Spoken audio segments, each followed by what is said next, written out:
Saudara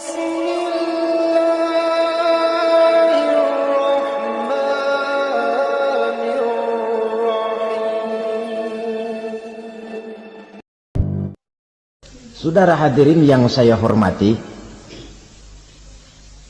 setelah masa kebangkitan itu jangan dikira begitu bangkit langsung diperiksa, masih menunggu menanti ribuan tahun perhitungan padang mahsyar untuk sampai kepada proses yang disebut yaumul hisab, hari perhitungan. Seorang demi seorang bakal dipanggil.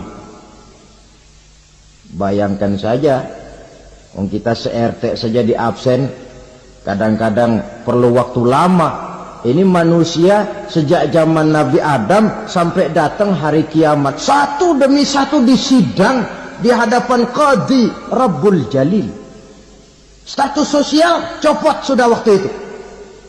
Yang pernah jadi hartawan di situ tidak lagi kelihatan kehartawanannya. Yang pernah jadi jenderal tidak lagi dipanggil jenderalnya, yang ustadz tidak lagi dipanggil al-mukarramnya. Seluruh status sosial selesai. Dipanggillah kita seorang demi seorang menghadap Qadhi Rabbul Jalil. Bagaimana proses penghisaban itu? Pertama, proses tanya jawab. Di antaranya ada hadis menyatakan lan tazula qadama 'abdin yaumal qiyamah hatta yus'ala an arba'i khisalin. Besok di hari kiamat tidak akan bergeser telapak kaki seorang hamba sampai dia ditanya lebih dulu tentang 4 persoalan. Apabila datang kematian menimpa seseorang, datanglah kiamat baginya. Itu yang disebut dengan kiamat kecil. Hakikatnya mati adalah perpindahan dari kehidupan di dunia ini menuju kehidupan di alam barzakh. Menunggu kita di alam barzakh sampai datangnya saat kiamat. Entah 10 tahun, entah 100 tahun, entah 1000 tahun, hanya Allah saja yang maha tahu. Adapun orang-orang beriman yang melakukan amal kebajikan dalam kehidupan di dunia ini, masa penantian yang lama di alam barzakh buat mereka sebentar saja. Tetapi bagi orang-orang kafir yang ingkar, yang tidak beriman kepada Allah, yang hidup di dunia cuma menumpuk-numpuk dosa, tentu penantian di alam barzakh akan merupakan waktu yang sangat lama. Bukankah dalam kehidupan kita waktu itu memang relatif? Contoh misalnya, bagi pemuda-pemudi yang sedang duduk asik memadu cinta, waktu 4-5 jam saja rasanya cuma 4-5 menit. Tenggelam oleh keasikan.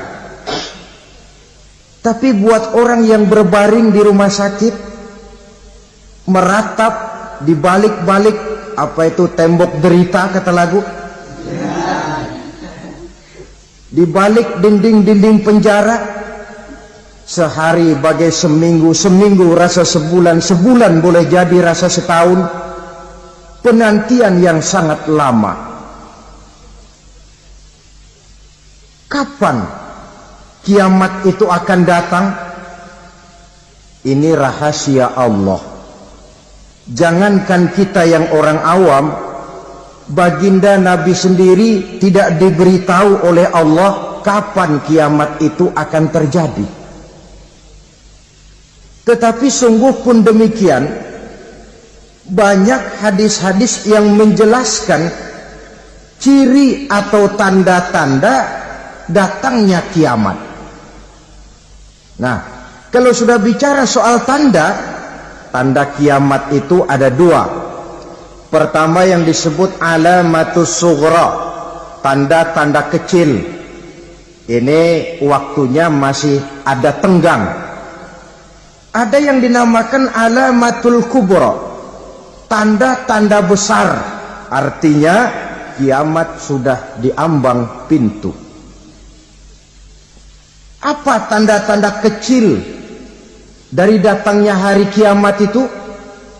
Misalnya kata Nabi, apabila ilmu sudah diangkat oleh Allah, artinya apabila ulama sudah banyak wafat, minat orang belajar agama berkurang, lalu kebodohan nampak merajalela di mana-mana, zina dikerjakan secara terbuka, minuman-minuman keras jadi kebanggaan, itu termasuk di antara tanda-tanda kecil terjadinya hari kiamat.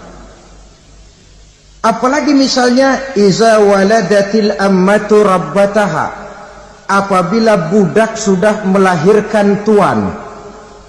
Apa maksudnya? Ada yang mentafsirkan apabila anak sudah bisa membudaki orang tuanya.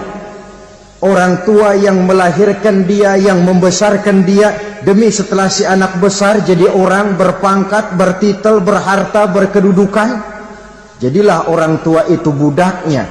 Sehingga sering dibilang kalau orang tua kaya, anak jadi raja. Tapi kalau anak yang kaya, orang tua sering jadi budak. Apalagi munculnya fitnah yang bergelombang, timbul perang antara dua bangsa yang besar, waktu berjalan terasa sangat pendek sekali. Itu merupakan tanda di antara tanda-tanda kiamat. Termasuk di dalamnya sulit membedakan mana laki, mana perempuan. Kan kalau tanda-tanda kayak begini sekarang sudah banyak kita lihat kan. Ulama banyak wafat, penggantinya sulit. Zina dikerjakan berterang-terangan, minuman keras jadi kebanggaan. Banyak anak membudaki orang tuanya, sulit membedakan mana laki mana perempuan. Kadang-kadang dari belakang kita lihat perempuan bener, begitu kita colek nengok jenggotan.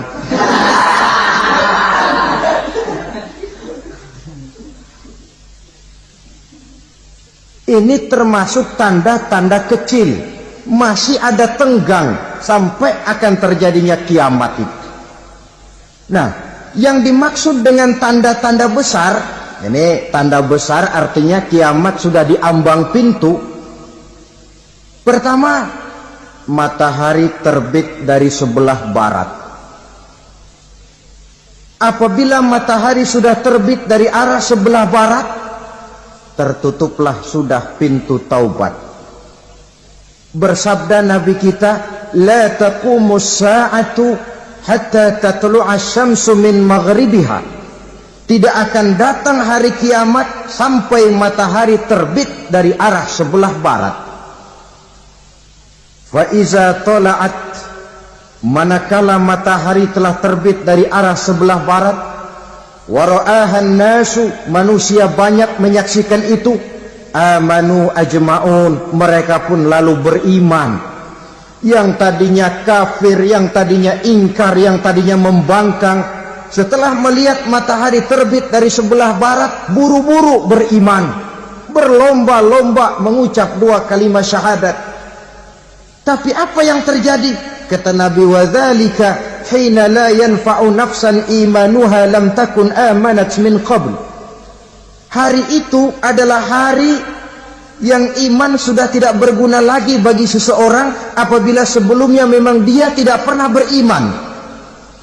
Au kasabat fi imaniha khaira, atau beriman tetapi tidak pernah melakukan kebajikan di dalam keimanannya itu. Hari yang sudah kaset, hari yang sudah terlambat, beriman tidak akan ada gunanya lagi. Ini pelajaran buat kita.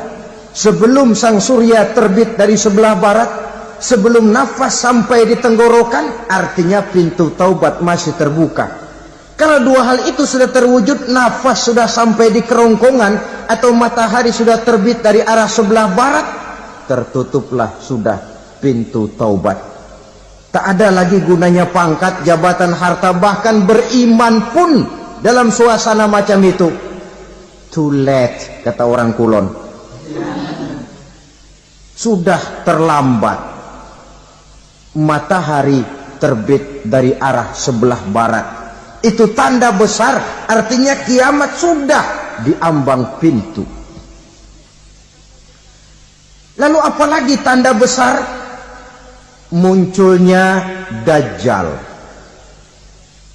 Dajjal artinya pendusta-pendusta yang menyesatkan manusia. Ada dua macam Dajjal, saudara. Ada Dajjal kecil. Ini Dajjal kelas teri. Kalau ini sejak zaman Rasulullah sudah ada itu. Tiap zaman ada. Di zaman Rasulullah misalnya ada yang bernama Aswad al-Unsi dari Yaman. Ada yang namanya Musailamah al-Kazzab dari Yamama. Ada yang namanya Ibnu Sayyad dari Madinah. Ini Dajjal-Dajjal di zaman Rasul. Musailamatul Kazzab memproklamirkan diri jadi nabi dia. Di zaman Rasul masih hidup. Ini Dajjal zaman Nabi. Di zaman sahabat muncul Dajjal-Dajjal. Di zaman kita sekarang ini Dajjal-Dajjal pun gentayangan. Dajjal-Dajjal kelas teri. Kerjanya mendustakan manusia, menyesatkan manusia, memalingkan manusia dari jalan yang benar dan diridhoi oleh Allah Subhanahu wa ta'ala. Adapun yang merupakan tanda besar dari datangnya kiamat, Dajjal-Dajjal kelas kakap. Pembohong-pembohong besar yang menyesatkan masyarakat manusia berpaling dari jalan Allah mengikuti jalan mereka. Apa sih ciri Dajjal itu? Kata Nabi dalam hadis Bukhari Muslim, Inna Dajjala, sesungguhnya yang namanya Dajjal itu yakhruju, satu saat akan muncul mendekati hari kiamat. Wa inna ma'ahu ma'an, si Dajjal ini membawa air. Wa naran, dan juga membawa api. Dua simbol. Di tangan yang satu dia bawa air, di tangan yang satu dia bawa api. Wa ammal ladzi yarahu an-nasu ma'an fanarun. Adapun yang orang banyak lihat air, hakikatnya adalah api. Yang dilihat api, hakikatnya adalah air. Oleh sebab itu, kalau api yang ditawarkan, ambillah air. Kalau air yang ditawarkan, pilihlah api. Maksudnya apa ini? Ini bahasa simbol, saudara-saudara. Dajjal bicaranya seolah-olah untuk kepentingan manusia, menawarkan surga. Surga yang dia tawarkan hakikatnya neraka. Hai manusia, kalau kau mau bahagia, jangan dekat-dekat dengan agama. Solat itu tidak efektif dan efisien, tidak produktif dari segi ekonomi itu. Menghadiri majelis taklim cuma buang-buang waktu. Tahajud, tasbih, tahlil, baca Quran, apa itu? Pekerjaan mubazir saja. Hidup ini cuma sekali, masa yang cuma sekali, manfaatkan dengan sebaik-baiknya. Mumpung, dibawanya sifat mumpung tetapi dalam pengertian yang sangat negatif. Bicaranya seolah-olah untuk kepentingan manusia, tetapi sebenarnya menjerumuskan manusia. Menawarkan air, tapi sebenarnya api. Menawarkan api, tapi hakikatnya air. Buat apa kamu sholat? Buat apa kamu bayar zakat? Buat apa kamu puasa? Surga yang dicanangkan Dajjal, hakikatnya neraka. Neraka yang digambarkan Dajjal, pada dasarnya adalah surga. Jadi memutarbalikkan fakta itu kerjaan Dajjal. Yang hak jadi batil, yang batil dibilang hak, yang benar jadi salah, yang salah malah jadi benar. tuntunan disuruh jadi tontonan, tontonan malah menjadi tuntunan. Itu pekerjaan dajjal profesinya. Zamannya Nabi Adam, dajjalnya kan iblis. Betul? Betul. Apa sih gang kerayuan iblis itu? Allah setelah menciptakan Nabi Adam kan bilang, Adam, kau dan istrimu Hawa tinggal di surga ini. Seluruh fasilitas yang ada di surga persilahkan kau nikmati. Satu yang tidak boleh, jangan coba-coba dekati pohon khuldi. Dekat saja jangan, apalagi sampai memetiknya. Datang dajjal yang namanya iblis ini. Adam, kamu tahu nggak kenapa tidak boleh makan buah khuldi? Ya nggak tahu, pokoknya saya dilarang. Bodoh kamu, Dam. Khuldun artinya kekal. Kalau kamu makan itu buah, kau akan kekal di surga buat selamanya. Allah tidak kepengen, maka dilarang kamu makan buah khuldi. Kalau kau ingin kekal di surga, Adam, makan saja. Saya bicara begini ini untuk kepentingan kamu, Adam. Ini kan ciri-ciri dajjal. Bicaranya sih seolah-olah untuk kepentingan Nabi Adam, hakikat sebenarnya menjerumuskan Nabi Adam supaya ingkar dan melanggar larangan dari Allah Subhanahu wa ta'ala. Jadi setelah muncul dajjal, timbul kekacauan-kekacauan di masyarakat. Banyak yang terpengaruh, terpedaya dan terpesona.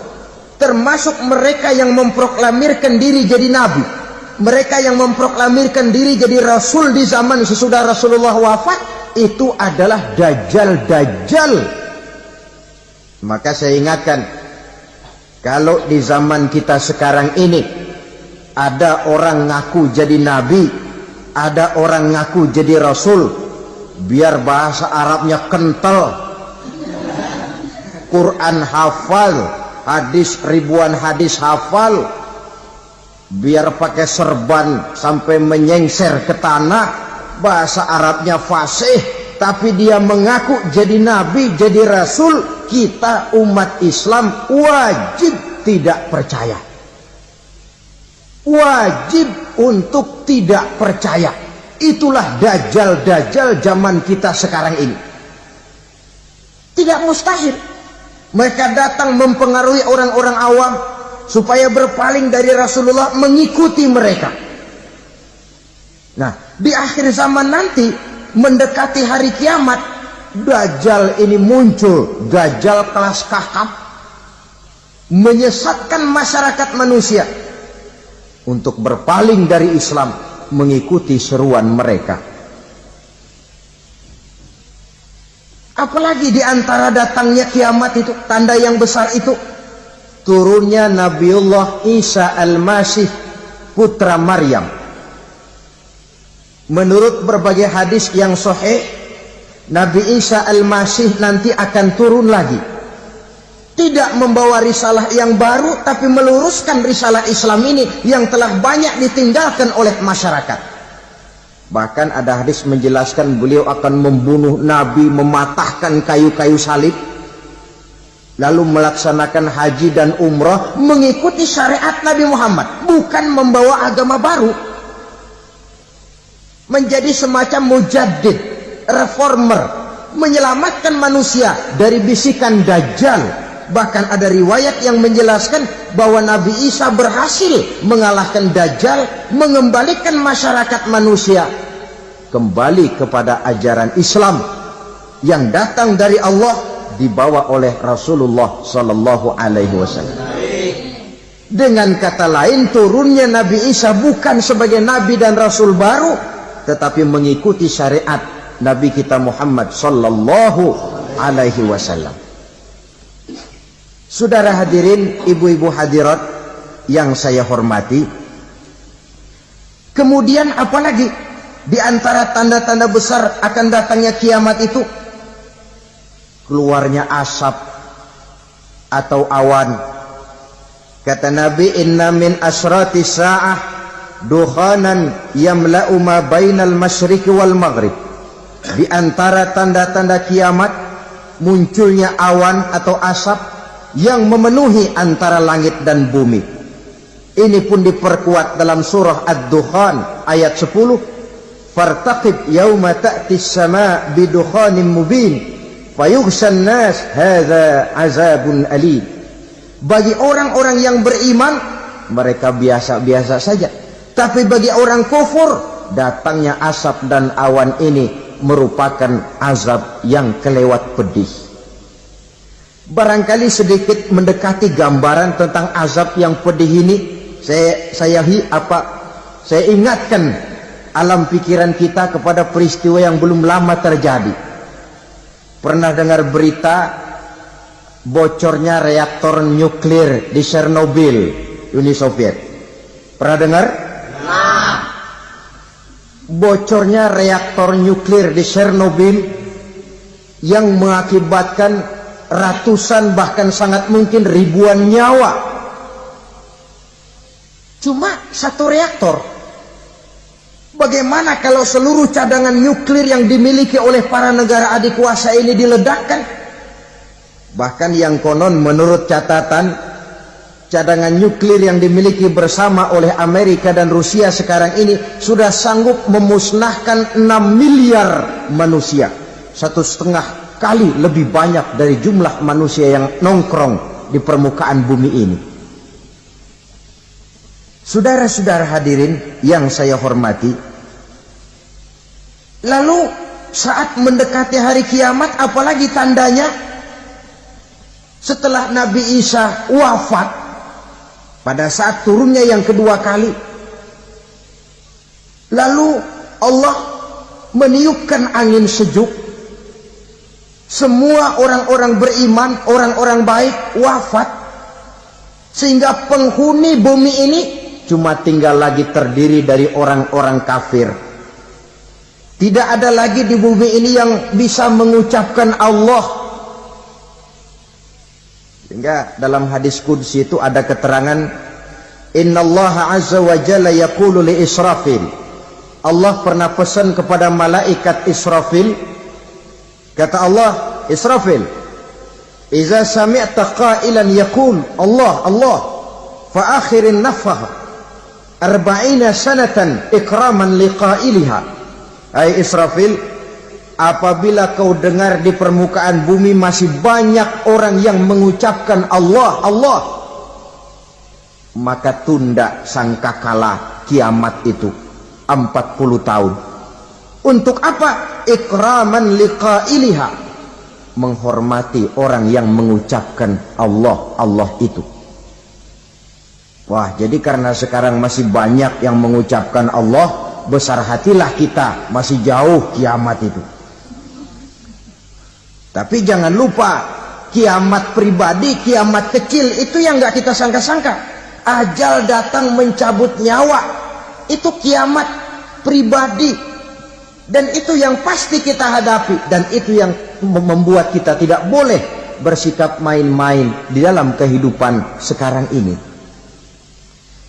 Saudara hadirin yang saya hormati, tidak ada lagi orang-orang muslim.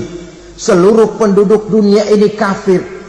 Lalu terciptalah struktur sosial yang berlandaskan prinsip hidup semau gue. Bakal terjadilah prinsip di mana yang kaya menyantap yang miskin, yang kuat menindas yang lemah. Hidup sudah bagaikan di rimba belantara, berlaku hukum rimba, siapa yang kuat dia yang menang, siapa yang lemah menjadi mangsa. Timbul kekacauan, maksiat merajalela, munkarat menjadi-jadi, sehingga isi bumi ini penuh dengan segala macam perbuatan dosa. Tidak ada perlunya lagi alam diperpanjang temponya. Datang saat yang sudah dijanjikan oleh Allah Azza wa Jalla, maka terjadilah yang disebut kiamat kubra, kiamat besar, kiamat ancur-ancuran. Bagaimana kejadian ini dimulai? Dalam surah Az-Zumar ayat 68, Allah Subhanahu wa taala berfirman, wa nufikha fis-suri fasa'iqa man fis samawati wa man fil ardi illa man sya'allahu, maka manakala ditiuplah sangkakala, terkejutlah seluruh yang ada di langit dan seluruh yang ada di bumi. Bila saat kiamat datang, Allah perintah malaikat Israfil, Israfil, tiup sangkakalamu. Ditiuplah sangkakala oleh malaikat Israfil. Yang akibat daripada tiupan itu, seluruh yang ada di langit, seluruh yang ada di permukaan bumi terkejut. Yang ada di langit siapa? Malaikat kan. Bayangin aja kalau malaikat kaget, apalagi kita. Terkejut seluruh makhluk yang ada di bumi, yang ada di langit mendengar suara sangkakala itu. Bunyinya tidak sanggup kita bayangkan dahsyatnya. Ledakan nuklir, ledakan neutron, belum apa-apa ketimbang bunyi sangkakala malaikat Israfil ini. Nah, lalu mendengar bunyi sangkakala ini, gemparlah makhluk, kacaulah alam. Bumi gempa, planet-planet bertabrakan, gunung meletus, air laut tumpah ke darat, angin topan bertiup, halilintar menyambar. Lalu semua yang bernama hidup mati total. Mati bareng tanpa persiapan. La haula wa la quwata illa billah. Saya kadang-kadang dalam tafakur bermohon, ya Allah, mudah-mudahan saya enggak nemuin kiamat beneran. Ngeri. Tidak bisa kita bayangkan macam apa suasana seperti itu. Allah saja banyak memberikan gambaran, misalnya Al-Qari'ah, wa mal qari'ah, wa ma adraka mal qari'ah. Kejadian yang menggemparkan. Tahukah kamu apa kejadian yang menggemparkan itu? Yauma yakunun nasu kal farasil mabsus wa takunul jibalu kal ihnil manfus. Pada saat itu manusia berterbangan bagai kupu-kupu. Gunung berterbangan seperti kapas ditiup angin. Gunung saja macam kapas, konon lagi manusia. Kematian total, mulai semut sampai gajah mati,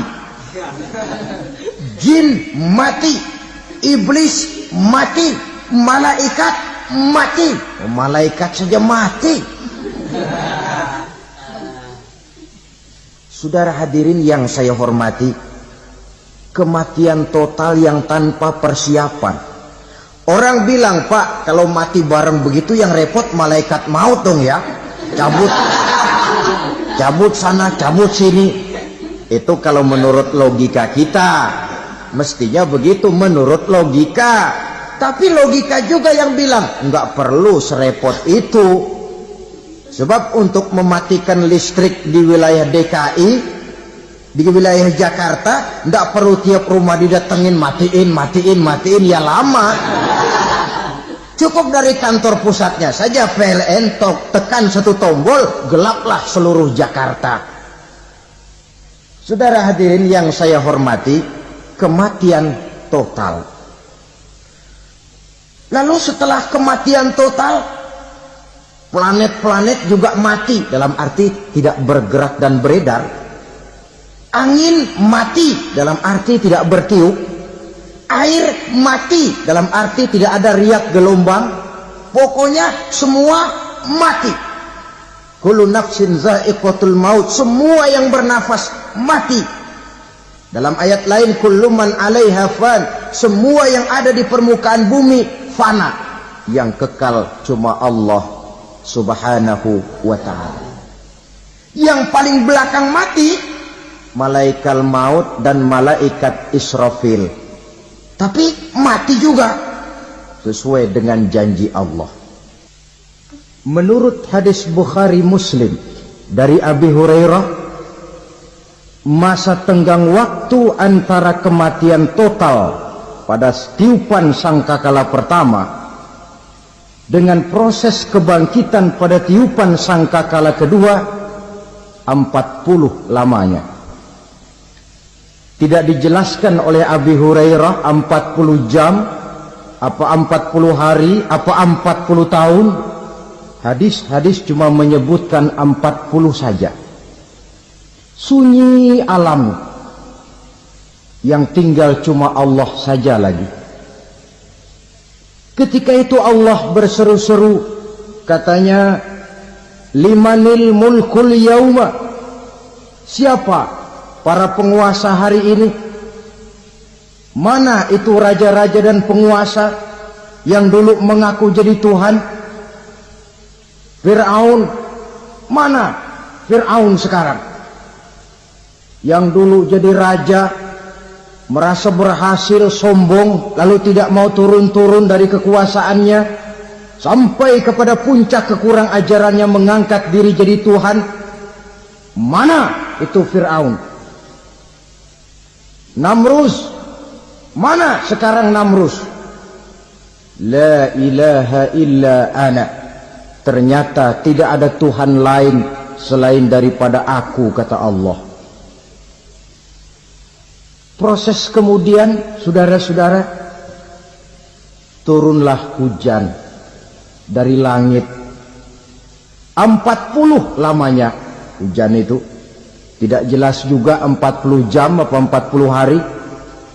Setelah air turun membasahi, datanglah tiupan sangkakala yang kedua.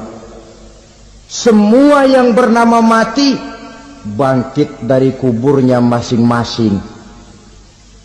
Ini yang disebut Yaumul Ba'thi, hari kebangkitan. Allahu Akbar. Pada saat kita bangkit dari kubur kita masing-masing, kumpul di padang mahsyar namanya. Bayangin aja, saya sendiri nggak sanggup bayangin. Manusia sejak zaman Adam sampai zaman kiamat kumpul bareng di tempat sama. Berapa banyaknya itu?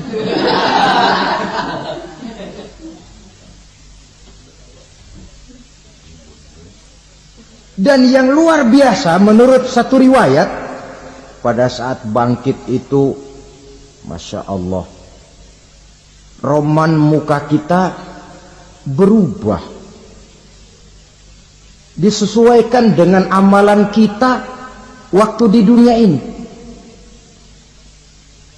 Barang siapa yang waktu di dunia amalannya itu amalan tikus, di akhirat nanti dia bangkit dari kubur, mukanya seperti muka tikus. Gagah betul badannya, tapi mukanya seperti tikus. Kenapa? Amalannya waktu di dunia seperti amalan tikus. Apa amalan tikus itu? Suka ngegeragoti barang yang sudah disimpan rapi-rapi. Orang sudah simpan uang rapi-rapi, simpan perhiasan rapi-rapi, digeragoti oleh tikus. Maling-maling, pencoleng-pencoleng, koruptor-koruptor, itu nanti di akhirat nanti kita lihat mukanya seperti muka tikus. Oh, ini waktu di dunia suka nyolong, mukanya seperti muka tikus. Barang siapa yang waktu di dunia ini amalannya itu amalan macan, dia akan bangkit nanti mukanya seperti muka macan. Apa amalan macan? Macan itu amalannya menang-menangan. Orang yang mau menang saja nggak mau mengalah. Coba lihat di hutan, kenal hutan nggak? Di hutan, raja hutan di mana-mana pasti macan, betul kan? Betul. Padahal hutan belum pernah bikin pemilihan umum. Tapi macan tidak peduli ada pemilihan umum apa tidak, pokok saya raja. Sebab apa? Macan jadi raja itu bukan karena benar, tapi karena kuat jadi raja.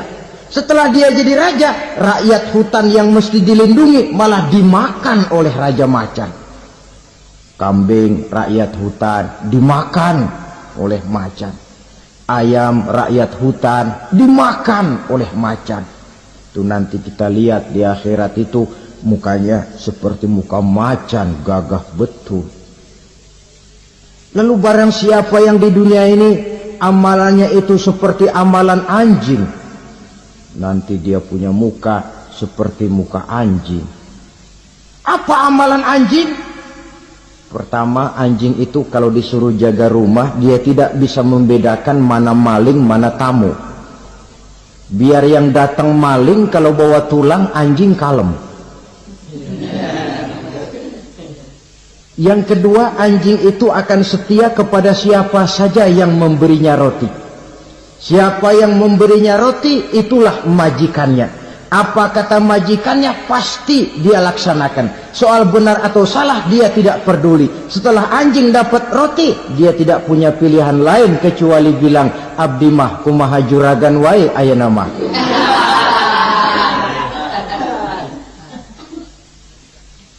Saudara hadirin yang saya hormati, berkumpul di padang mahsyar, tiap orang sibuk dengan persoalannya masing-masing. Matahari waktu itu didekatkan oleh Allah, panas luar biasa. Ada yang saking panasnya itu mencucurkan peluh keringat sampai sebatas mata kakinya. Ada yang keringatnya sampai sedengkulnya, ada yang keringatnya sampai sepusatnya, ada yang keringatnya mengalir sampai sebahunya, ada yang kelelap oleh keringatnya sendiri, sementara orang di sampingnya enggak apa-apa. Bergantung lagi amalan dia waktu di dunia ini. Saudara-saudara, sebagian orang dalam kepanikan padang mahsyar berombong-rombong datang mereka menghadap Nabi Adam. Ya Adam, anta abal bashar. Hai Adam, Tuhan adalah bapak moyang manusia. Kami sebentar lagi akan disidang, dimintakan pertanggungan jawab. Tolonglah kami, hai Adam. Kata Nabi Adam, jangankan nolongin sampean, saya sendiri tanggung jawab di hadapan Allah. Ketika dulu tidak boleh makan khuldi, saya serobot. Sudahlah, urus diri masing-masing saja, nafsi. Begitu kata Nabi Nuh, begitu kata Nabi Ibrahim. Tiap orang bertanggung jawab sendiri-sendiri. Ketika itulah saudara-saudara, nikmatnya menjadi umat Nabi besar Muhammad sallallahu alaihi wasallam. Sebab apa? Walaupun menurut abjad kita ini umat paling belakang, kan paling belakang kita ini toh, karena Nabi Muhammad adalah Nabi akhir, tapi akan dihisap lebih dulu, lewat di atas sirat lebih dulu, masuk surga lebih dahulu ketimbang umat-umat belakangan. Ketika Rasul mendekati ajal, beliau tanyakan itu kepada malaikat Jibril. Malaikat Jibril berkata, Muhammad jangan khawatir, Allah sudah berjanji, inni haramtul jannata ala sairil anbiya hatta tadkhulaha anta wa haramtuha ala sairil umami hatta tadkhulaha ummatuka. Surga aku haramkan buat seluruh nabi kecuali kalau engkau Muhammad sudah masuk ke dalamnya, dan surga aku haramkan buat seluruh umat kecuali kalau umatmu Muhammad sudah masuk ke dalamnya. Logikanya, walaupun menurut abjad kita umat paling belakang, bakal dihisab paling dulu, lewat di atas sirat paling dulu, masuk surga paling dulu, kalau mampir ke neraka juga paling dulu. Ya resiko. Jangan mau enaknya aja paling dulu. Saudara hadirin yang saya hormati, setelah masa kebangkitan itu jangan dikira begitu bangkit langsung diperiksa. Masih menunggu menanti ribuan tahun perhitungan padang mahsyar untuk sampai kepada proses yang disebut yaumul hisab, hari perhitungan. seorang demi seorang bakal dipanggil. Bayangkan saja, kita se-RT saja di absen, kadang-kadang perlu waktu lama. Ini manusia sejak zaman Nabi Adam sampai datang hari kiamat, satu demi satu disidang di hadapan Qadi Rabbul Jalil. Status sosial copot sudah waktu itu. Yang pernah jadi hartawan di situ tidak lagi kelihatan kehartawanannya. Yang pernah jadi jenderal tidak lagi dipanggil jenderalnya. Yang ustadz tidak lagi dipanggil al-mukarramnya. Seluruh status sosial selesai. Dipanggillah kita seorang demi seorang menghadap Qadi Rabbul Jalil. Bagaimana proses penghisaban itu? Pertama, proses tanya jawab. Di antaranya ada hadis menyatakan, lan tazula qadama 'abdin yaumal qiyamah hatta yus'ala an arba'i khisalin. Besok di hari kiamat tidak akan bergeser telapak kaki seorang hamba sampai dia ditanya lebih dulu tentang 4 persoalan. Tentang ilmunya. Kemana ilmu itu diamalkan? Tentang umurnya. Di mana umur itu dihabiskan? Tentang masa mudanya. Kemana masa muda itu dipakai? Tentang hartanya. Dari mana harta itu didapat dan kemana harta itu dibelanjakan. Ini termasuk proses tanya jawab. Jadi kalau istilah pengadilan dunia, nama Fulan bin Fulan. Kamu waktu di dunia diberikan umur panjang untuk apa? Pernah mengalami masa muda, kemana kau habiskan masa remajamu? Kau diamanahkan ilmu, dengan apa ilmumu kau amalkan? Kau diberikan harta, dari mana harta kau dapat, kemana kau belanjakan? Tak seorang pun yang bisa mungkir. Sebab apa? Dikala itu yang menjadi saksi bukan orang. Yang menjadi saksi adalah seluruh anggota badan kita. Tangan bicara, kaki jadi saksi terhadap seluruh amalan yang pernah kita kerjakan pada saat kehidupan di alam dunia ini. Selesai proses tanya jawab, lalu diperlihatkan buku catatan kita waktu hidup di dunia ini. Jangan lupa Allah itu menyiapkan 2 superkomputer kepada kita. Sebelah ditempelin sebelah kanan, yang sebelah tempelin di sebelah kiri. Komputer itu namanya Raqib dan Atid. 2 malaikat yang apabila baik kita lakukan, refleks saja akan menulis kebajikan kita. Jahat kita kerjakan, akan tertulis. Catatan itu nanti diperlihatkan kepada kita. Waduh, alangkah malunya pada saat diperlihatkan catatan kita, buku rapot kita merah melulu. Barangkali diperiksa sambil diomelin, brengsek lo. Buku merah melulu begini, bagaimana waktu hidup di dunia? Tidak cukup diperlihatkan buku catatan kehidupan, rekaman kehidupan. Rekaman kehidupan kita secara utuh sejak terlahir sampai ajal datang merenggut nyawa. Barangkali mirip dengan video sekarang ini, di mana terekam dengan baik seluruh kegiatan kita sejak yang sekecil-kecilnya sampai kepada yang sebesar-besarnya. Untuk kemudian kita pun menerima balasan. In khairan fa khairun wa in syarran fa syarrun.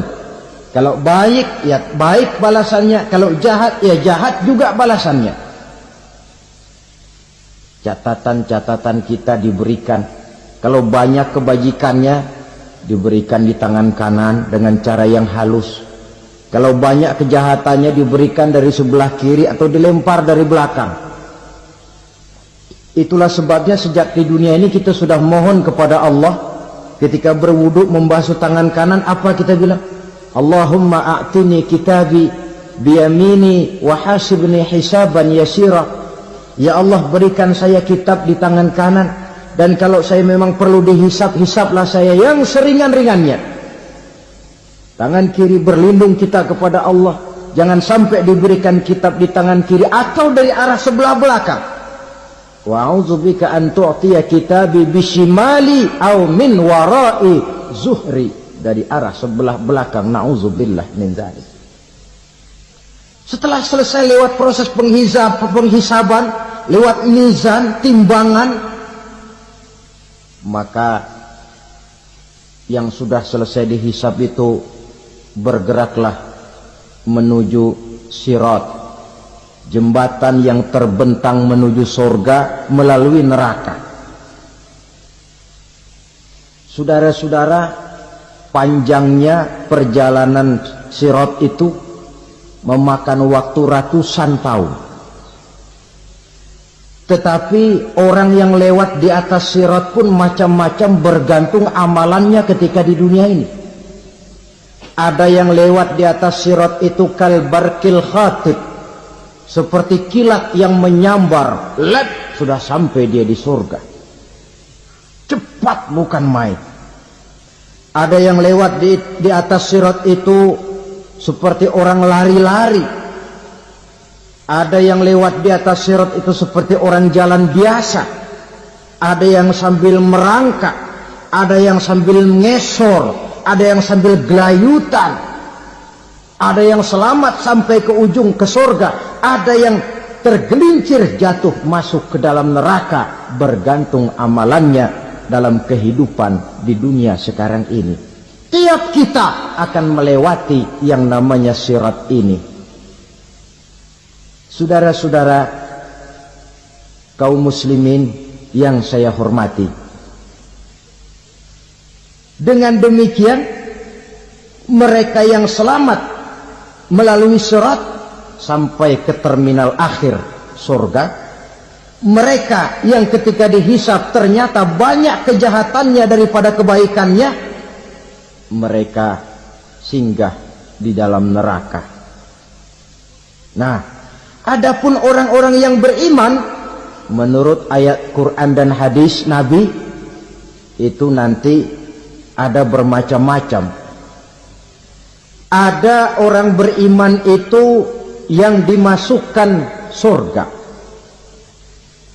Ada orang beriman itu yang dimasukkan ke dalam surga.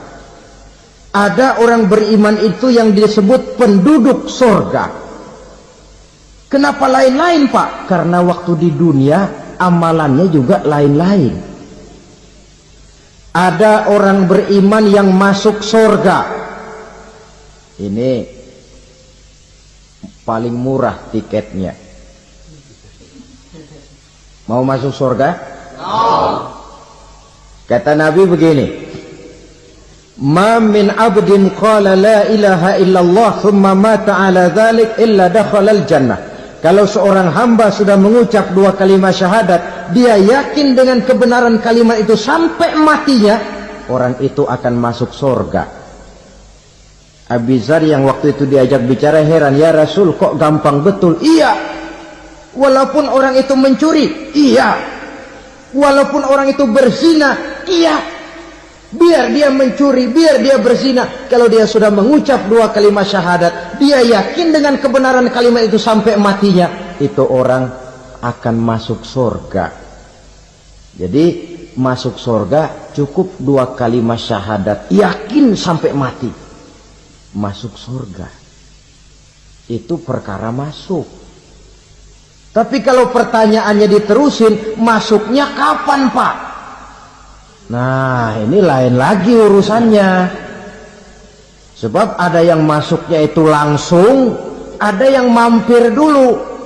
Di sana tempat cuma dua, kalau tidak surga, neraka. Mau ke surga tapi mampir dulu, yang mampirnya jelas di neraka. Kenapa? Dalam hadis qudsi ada riwayat, nanti itu di akhirat, setelah Allah selesai mengatur penduduk surga masuk surga, yang neraka masuk neraka, Allah berkata kepada malaikat Malik, malaikat Malik, labaik ya Allah, itu bajingan-bajingan tengik manusia-manusia durjana yang waktu di dunia tidak mau sujud, jauh dari ulama, gemar melakukan yang munkarat dan maksiat, hidup di tengah masyarakat selalu jadi bibit keonaran, kufur, sudah masuk neraka semua. Sudah ya Allah. Nah, kalau sudah, coba sekarang kamu masuk, Malik. Saya, iya, masuk neraka. Mau apa ya Allah? Kata Allah, akhriju minan nar man kana fi qalbihi misqala habatin min khardalin min iman. Kau masuk neraka, cari di dalam neraka orang-orang yang ada imannya walaupun kecil sebesar biji zarah, angkat mereka keluar. Masuk malaikat Malik ke neraka, cari orang yang ada imannya, korek-korek. Ya repot, udah pada gosong. Yang ada imannya diangkat ke atas, yang ada imannya diangkat ke atas, lalu dimandikan di Nahrul Hayat, namanya sungai kehidupan di akhirat nanti. Cakep lagi rupanya, bersih lagi wajahnya, apel di hadapan Allah. Kata Allah, bagaimana mas? Kapok nggak sampean? Kapok ya Allah. Nah, kalau kapok, idhab fadkhulil jannah, pergi masuk surga sana. Berangkat mereka ke surga, ketemu sama teman-temannya yang udah sampai lebih dulu, yang nggak pakai mampir lagi. Terjadi dialog. Kata teman-temannya yang udah pada nyampe duluan, mas, iya, emang baru sampai? Saya baru sampai. Memang mampir di mana dulu mas? Kita sudah lama sampai di surga. Saudara buka surah Al-Muddathir ayat 34-35. Ma salakakum fis saqar? Kenapa kamu mampir di neraka Saqar? Qalu lam naku minal musallin. Mereka menjawab, kami mampir di neraka Saqar mas, gara-gara dulunya kami waktu di dunia tidak pernah sholat. Tidak pernah sholat? Tidak pernah. Kan rumahnya dekat masjid, cuma dekat doang mas. Sholat mah enggak saya. Enggak pernah ngasih makan fakir miskin, enggak pernah hadir di majelis taklim, pendeknya enggak pernah melakukan kebajikan. Maka saya pun mampir di neraka Saqar. Untung betul saya punya iman mas, sedikit. Waktu hidup di dunia dulu saya pernah mengucap 2 kalimat syahadat. Sekali-kalinya waktu mau kawin. Masya Allah. Untung saja kawin. Kalau nggak kawin polos.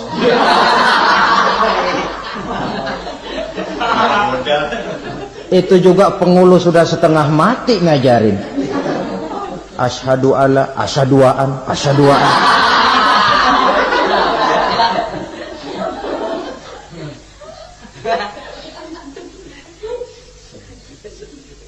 Ini namanya masuk surga, ada mampir dulu.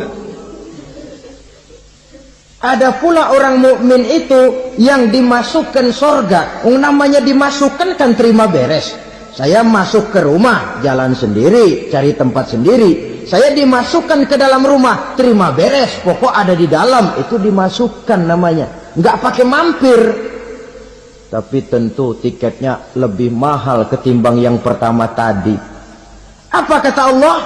Innal ladzina amanu wa amilus salihat la ukaffiranna anhum sayyi'atihim wa la udkhilannahum jannah. Sesungguhnya orang-orang yang beriman kemudian beramal soleh, kami hapuskan segala dosa dan kesalahannya, kami masukkan mereka ke dalam surga. Lihat ayatnya. Allah yang memasukkan, kita yang dimasukkan. Tidak pakai transit, tidak usah mampir. Cuma tidak cukup syahadat, tidak cukup amanu, tapi diiringi dengan wa'amilus salih. Iman, amal. Tidak cukup syahadat, lalu dibuktikan dia sholat, dia zakat, puasa, lalu dia melakukan berbagai macam kebajikan. Ini yang menyebabkan dia tidak pakai mampir di tempat yang bernama Saqar. Lalu ada pula orang mukmin itu yang disebut penduduk sorga. Wah, ini sudah VIP ini. Ashabul jannah, penduduk sorga. Siapa mereka? Kata Allah, innal ladzina amanu summa istaqamu fala khaufun 'alaihim wala hum yahzanun ulaika ashabul jannah hum fiha khalidun. Sesungguhnya orang-orang yang beriman lalu istiqamah, tetap dalam melaksanakan perintah Allah, tidak goyang, tidak labil tapi stabil, istiqamah, mereka tidak takut dan tidak bersedih hati. Merekalah penduduk sorga. Iman, istiqamah. Tidak punya duit, sembahyang. Banyak duit, sembahyang. Miskin, sembahyang. Kaya, tetap sembahyang. Istiqamah. Kadang orang kalau susah rajin ke masjid, banyak duitnya ngelihat masjid melengos. Itu yang dibilang waktu miskin hamba Allah, setelah kaya jadi hamba harta. Bergeser, tidak ada nilai istiqomahnya. Saudara-saudara, dengan begitu penduduk neraka itu dua. Ada penduduk permanen, ada penduduk yang semi permanen. Yang semi permanen orang-orang beriman yang mempunyai dosa besar. Mereka masuk ke neraka untuk menerima azab sesuai dengan dosanya. Bila selesai masa azab itu, mereka akan diangkat untuk ditempatkan kembali ke dalam surganya Allah Subhanahu wa ta'ala. Nah, dikala itulah saudara-saudara, ada yang disebut syafaat dari Rasulullah Sallallahu Alaihi Wasallam. Tapi tentu jangan lupa, syafaat ini ibarat kain menambal dia. Kita punya kain bolong-bolong sedikit, syafaat yang menambal. Salat kita ada kurang dikit, sedekah kita ada campur riak dikit, amalan kita ada tidak karena Allah dikit, kita berharap syafaat. Jadi biarlah kain masih bolong-bolong, yang penting punya kain. Tapi kalau kainnya tidak ada, yang ditambal apanya? Salat tidak, puasa tidak, zakat tidak, berharap syafaat saja. Ya, terlalu berlebihan itu.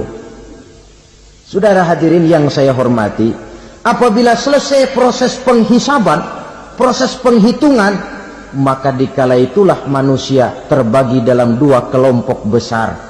Fariqun fil jannah wa fariqun fis sa'ir.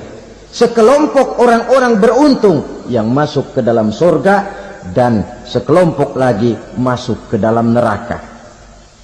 Akan memakan waktu untuk menceritakan sifat surga dan neraka, tapi insya Allah pada kesempatan pertemuan lain saya sampaikan.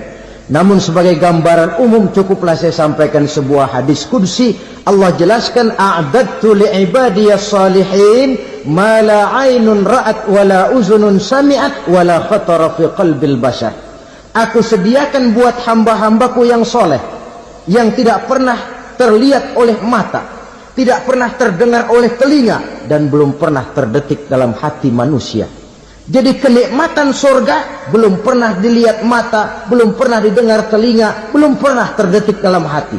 Pedihnya azab neraka belum pernah terlihat mata, belum pernah terdengar telinga, belum pernah terdetik dalam hati. Saudara hadirin yang saya hormati, oleh karena itu sebagai uraian akhir daripada kiamat ini, marilah sama-sama kita memanfaatkan hidup dengan sebaik-baiknya, supaya jangan timbul penyesalan di hari kemudian nanti. Saudara-saudara kaum muslimin rahimakumullah, maksud utama daripada diutusnya Rasulullah sallallahu alaihi wasallam ke alam ini tidak lain adalah untuk memperbaiki akhlak manusia. 14 abad yang lalu, dari sebuah kota kecil yang tidak ada dalam peta, lahir satu proyek raksasa, proyek memperbaiki akhlak manusia. Di tengah-tengah dunia pada ketika itu, Eropa masih biadab, Afrika belum dikenal orang, Asia sungguh sangat terbelakang, dan semenanjung Arabia dari berbagai aspek kehidupannya dikenal sebagai masyarakat jahiliyah. 13 tahun pertama dari perjuangan selama periode Mekah, apa yang dilakukan oleh baginda Rasul tidak lain adalah memperbaiki akhlak manusia kepada Allah Subhanahu wa ta'ala dengan menanamkan roh, jiwa dan semangat tauhid. Kita tahu bahwa masyarakat jahiliyah menyembah batu, menyembah patung, menyembah berhala yang mereka buat sesuai dengan kekayaannya masing-masing. 360 berhala di sekeliling Ka'bah merupakan bukti nyata dari sesembahan mereka. Yang kaya membuat berhala dari emas lalu disembah, yang setengah kaya bikin patung dari perak lalu disembah, yang hampir miskin bikin Tuhan dari kayu lalu disembah, yang miskin benar tepung terigu diadonin lalu dibentuk seperti wujud seseorang kemudian disembah. Dan apabila selesai nyembah perutnya terasa lapar, Tuhannya habis dipretelin. Sepanjang sejarah kemanusiaan cuma masyarakat jahiliyah saja yang sampai makan Tuhan. Sesadis-sadisnya bangsa Indonesia belum pernah sampai makan Tuhan. Maka menghadapi manusia seperti ini, yang pertama dilaksanakan oleh Rasul memperbaiki akhlak mereka kepada Allah, menanamkan la ilaha illallah, bahwa tidak ada Tuhan yang perlu disembah selain daripada Allah Subhanahu wa ta'ala. Ini hakikatnya merupakan inti daripada ajaran rasul-rasul terdahulu. Kenapa? Seluruh rasul bersumber dari satu sumber yang sama, yaitu dari Allah Subhanahu wa ta'ala. Maka prinsip ajaran ketuhanan yang mereka bawa tentu saja sama. Nabi Adam mengajarkan la ilaha illallah, Nabi Nuh mengajarkan la ilaha illallah, cuma tentu sambungannya Nuh Rasulullah. Nabi Ibrahim mengajarkan la ilaha illallah, Ibrahim Rasulullah. Nabi Musa mengajarkan la ilaha illallah, Musa Rasulullah. Bahkan Nabi Isa mengajarkan la ilaha illallah, Isa Rasulullah. Dan Nabi Muhammad mengajarkan la ilaha illallah, Muhammadur Rasulullah. Akhlak manusia kepada Allah dengan menanamkan tauhid. Jadi kalau ingin berakhlak yang benar kepada Allah, jaga tauhid, pegang teguh akidah. Saudara-saudara kaum muslimin rahimakumullah, lawan daripada tauhid adalah kufur. Kufur bisa dua, bisa kufur iman, bisa kufur nikmat. Kufur itu sifatnya, kafir itu orangnya. Ada orang kufur iman, dan ini merusak akhlak kepada Allah Subhanahu wa ta'ala. Kufur iman itu kadang-kadang bentuknya syirik, orangnya disebut musyrik. Kufur iman itu kadang-kadang bentuknya nifaq, orangnya disebut munafik. Kufur iman itu kadang-kadang bentuknya riddah, orangnya disebut murtad. Ini merupakan jenis daripada kufur-kufur iman dan tergelincirnya manusia daripada akhlak kepada Allah Subhanahu wa ta'ala. Benar, di zaman sekarang kita tidak menyembah berhala. Memang di zaman sekarang kita tidak menyembah patung. Iya, kita tidak berkeyakinan Tuhan lebih dari satu. Tapi kadang-kadang akhlak kita kepada Allah sering lentur dan luntur, sering bergoyang dan tergoncang, sering kena erosi dan polusi. Bahwa kita tidak menyembah Latta, Uzza, Manat dan Hubal seperti masyarakat jahiliyah dahulu, memang. Tapi Latta zaman sekarang, Uzza zaman sekarang, Manat dan Hubal di zaman sekarang, berhala-berhala di abad kita sekarang ini kadang-kadang bernama harta, kadang-kadang bernama wanita, kadang-kadang bernama tahta, mungkin juga bernama Toyota. Sesuatu yang lebih kita agungkan daripada Allah, menjelmalah dia menjadi berhala-berhala di zaman kita sekarang ini. Manakala kita di kantor sudah lebih takut kepada kepala bagian kita daripada kepada Allah, maka Tuhan kita barangkali adalah kepala bagian kita. Manakala kita sudah lebih takut kepada manusia daripada kepada Allah, bergeserlah akhlak kita kepada Allah, mengagungkan manusia dan menomorduakan Allah. Maka di zaman sekarang akhlak kita kepada Allah sering kena erosi, sering kena polusi.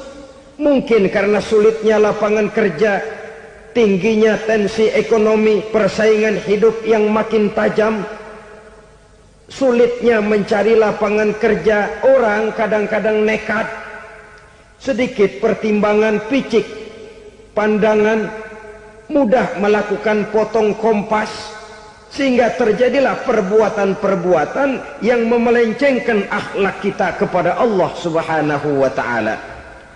Kadang-kadang terjebak mempercayai selain daripada Allah, kadang-kadang terjebak di dalam mengagungkan yang selain daripada Allah lebih dari yang seharusnya. Terkenalah akhlak kita kepada Allah jaringan-jaringan erosi dan polusi. Kufur sebagai lawanan daripada tauhid merupakan sifat daripada orang yang tidak berakhlak kepada Allah. Bentuknya pertama bisa syirik. Syirik itu artinya meyakini ada Tuhan lain selain daripada Allah. Itu yang namanya syirik. Jadi percaya Tuhan ada, cuman Tuhannya kelebihan. Itu yang disebut syirik, dan itu merupakan cerminan dari akhlak yang rusak kepada Allah Subhanahu wa ta'ala. Berkeyakinan Tuhan lebih dari satu, berkeyakinan bahwa Tuhan itu beranak atau diperanakkan, atau mengagungkan sesuatu sama dengan Allah, atau menjadikan yang selain Allah sebagai tujuan akhir daripada perjalanan kehidupan ini, maka itu sudah terjebak kita dalam musyrik. Dan syirik satu dosa yang tidak berampun. Bahasa kasarnya, yang namanya syirik itu jenis bapak moyangnya dosa. Saudara-saudara, sebab itu saya pesan, kalau memang terpaksa, biasanya yang tinggal di kota-kota besar itu kalau tidak kepengen dosa kan susah. Kalau terpaksa harus bikin dosa, cari yang kecil-kecil saja, yang kira-kira taubatnya gampang. Umpamanya pulang sholat Jumat nukar sendal, umpama, yaitu jelas dosa. Tapi dosa yang taubatnya agak mudah. Jangan sampai terjebak ke dalam syirik, menyekutukan Allah. Kalau sudah menyekutukan Allah, Allah dimadu, murka benar Allah kepada kita. Innallaha la yaghfiru ayyushraka bih wa yaghfiru ma duna dzalika liman yasha. Allah tidak akan memberi ampun kepada orang yang menyekutukannya dengan sesuatu, tapi Allah mau mengampunkan dosa yang selain itu bagi orang yang dikehendakinya. Jadi orang-orang yang sudah terjebak syirik, menyekutukan Allah, meyakini ada Tuhan lain selain daripada Allah, meyakini Tuhan beranak atau diperanakkan, bagaimanapun baiknya mereka di dunia, bagaimanapun sosial jiwanya, bagaimanapun pemurah tangannya memberikan santunan dan pertolongan kepada orang lain, kalau sudah syirik, seluruh nilai kebaikannya akan tidak ada gunanya lagi, karena tidak ada tempat nilai kebaikan itu bergantung. Sedangkan kita berbuat baik agar diterima oleh Allah. Kalau Allahnya marah kepada kita, siapa yang akan menerima nilai kebaikan itu sendiri? Ini bentuk yang pertama. Yang nyata-nyata menyembah berhala, syirik. Yang nyata-nyata beriktikad Tuhan lebih dari satu, syirik. atau yang tersamar. Yang tersamar itu yang sering jadi penyakit kita. Saya sejak ada perkutut ini di rumah, perkutut. Saudara-saudara, yang merusak akhlak kepada Allah, yang merusak tauhid setelah syirik, bisa juga berbentuk nifak. Nifak itu sifatnya, orang yang punya sifat nifak disebut munafik. Asal katanya dari nafakun. Nafakun itu satu lubang yang punya dua muka, seperti goa, ada tempat masuk, ada tempat keluar. Maka munafik orang yang punya dua muka. Kalau bahasa kita, pandai bermain minyak di atas air. Manis jika berhadapan, balik belakang lain bicara. Sehingga apa yang dinamakan nifak, kata Imam Ali Al-Jurjani dalam kitab ta'rifatnya, izharul imanu bil lisan wa kitmanul kufri bil qalbi. Menyatakan, menampakkan iman dengan lidahnya, tapi menyembunyikan kekafiran dalam hatinya. Dengan kata lain, lidahnya mah iman, hatinya mah kafir. Padahal hati itu yang dilihat, padahal hati itu yang dinilai. Kenapa lidahnya mengaku iman? Ya mungkin karena kepepet, mungkin karena kepentingan, mungkin karena ingin mencari kelemahan orang, lalu dia pura-pura beriman. Tapi sesungguhnya hatinya kufur. Ini merupakan penyakit munafik. Dan terus terang, menghadapi orang munafik jauh lebih berat daripada menghadapi orang kafir. Kenapa? Munafik ini kan musuh dalam selimut. Mau dibilang musuh nyata-nyata, apalagi di zaman Rasul ya, ketika periode Madinah, berat sekali menghadapi orang munafik. Mau dibilang kafir, kalau ketemu assalamualaikumnya medok juga. Mau dibilang mukmin, di belakang ngegerundel, nyari-nyari penyakit, nyari-nyari lantaran, mencari-cari gara-gara. Kalau kafir jelas kafirnya, kalau musyrik jelas musyriknya. Tapi munafik, di depan kita dia mengaku beriman, di belakang kita dia caci maki kita. Maka demikian rupa watak orang munafik, Allah benci betul. Sampai dalam Quran orang munafik itu divonis innal munafiqin fid darkil asfal minan nar. Orang-orang munafik di dasar jurang neraka yang paling bawah, keraknya neraka. Saudara-saudara kaum muslimin rahimakumullah, sebab munafik sangat berbahaya, membahayakan umat, membahayakan agama. Di depan kita mereka ngaku pura-pura beriman, kalau pidato luar biasa, memuji agama setinggi langit, menampakkan seolah-olah dia orang yang dekat dengan agama. Saudara-saudara, agama penting, agama mutlak. Tapi yang ngomong begitu agamanya apa? Remeng-remeng. Cuma sekedar lipstick, cuma sekedar dekorasi, cuma sekedar kamuflase, buat ngibuli orang lain.